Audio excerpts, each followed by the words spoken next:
Ladies and gentlemen, Rena Gelissen.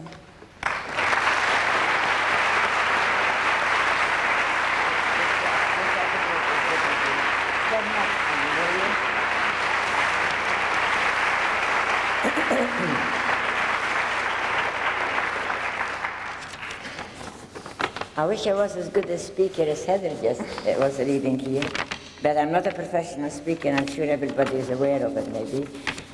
But I should start when he brought us through the gate, and it says Arbeit macht frei, and then we marched into the camp and lined up in front of a building, one of the first ones on the left side. When we marched into camp, there were brick buildings, two-story buildings, and I wasn't in the first rows, so some people were going in while I was still standing in line. I was wearing a nice suit still, even though after many days in that train animal train where we were standing up practically all the time because there was nothing to sit on. We didn't look very neat, but I tried to look still neat. I saw that matters, but I don't think it mattered much. A nice suit and nice white felt boots. And we walked into the camp while we were standing there, and suddenly we saw there was a building, and we were going in the back door, but on the side, where we were standing here, this was a door, and people were coming out. And when I came into camp, I saw some men working with shovels, and they were wearing striped jackets and pants, and striped caps, and I said, gosh, they look like insane people, but why would they keep an insane institution here? Why would make people who are insane, make them work here so hard with a shovel? I saw that. And then when the other people, the girls were coming out, these were men that I saw first. So I already had some suspicion that something is wrong here. But when the people were starting to come out from the other side, they really looked like insane. There were girls, I heard voices, there were girls, and they were all shaved the hair, and they were wearing Russian uniforms with hardly any buttons on it, holding their pants up and holding the jackets together. They had, and it's March, and it's pretty cold, and it was snowing before, there was some sleet on the ground, and they had a piece of wood, like a clogs, whatever you call them, shoe, with a piece of leather. And I said, well, there is more insane people coming out from this side too. And they seem to be women, but they're so ugly dressed. What is going on here? And I said, oh, they must be insane. And suddenly I heard one of them calling to her friend, it's me, you don't recognize me? And they were the girls that we came with the transport, all of them together. And then very soon I got into, and then I found out what was going on. When we walked in, the first thing the German woman sitting there and taking our names and taking our jewelry and everything said, undress. And where do we put the clothes, and where do we find it later? Just undress and put it right there on the pile. I couldn't believe it, but what they mean by that, you need some clothes afterwards. I came from the free world, so I didn't expect one shock after another one.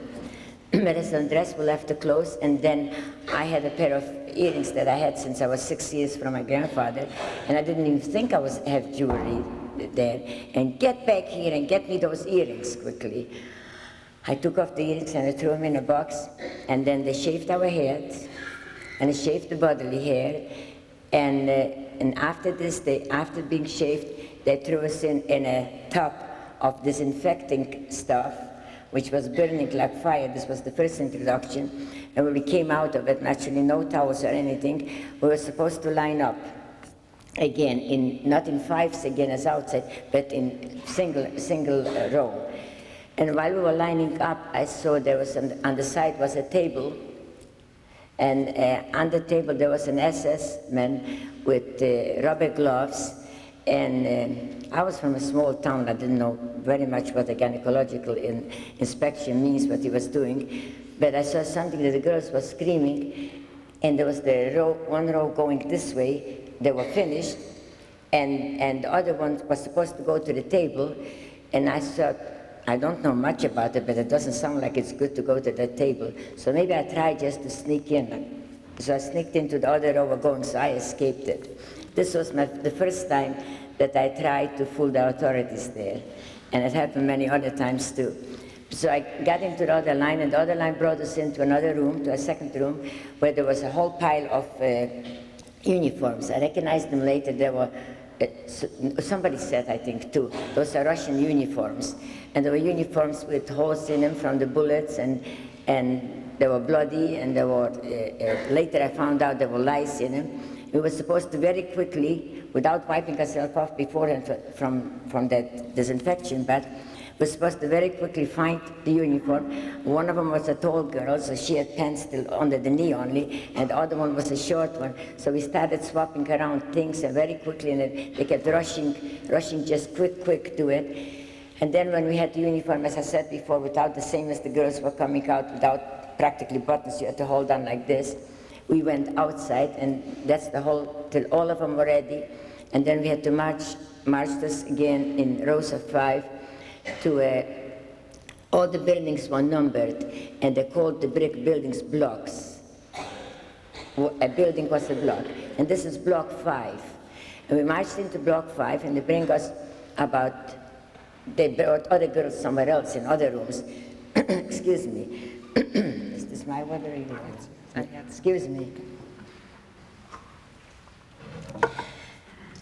And when we came in, about 80 of us there, we noticed that there was straw all over the floor, and it looked messy and it looked bloody too, and the door was locked. And we had, all the time in the train, no food and no water, nothing at all, and still we are going in there for the whole night again. And when the door was locked, we started pounding on the door. We were still from the free world. We still thought that couldn't be. One human being couldn't do that to another human being, to leave us there on the store. And suddenly we noticed that, what do you call those bugs? The fleas? Bed bugs. Bed bugs jumping on us, and the lice weren't crawling on the right way only when you lie down. But the bed bugs jumping on us till practically over the face and over the whole body. We were so terrified that all of us ran to the door and started pounding on the door. Please open the door, let us out. That couldn't be. What are you doing to us? And what did we do? Just because we're born Jewish, you can't do that. Well, they could, and they did. And then some of the girls started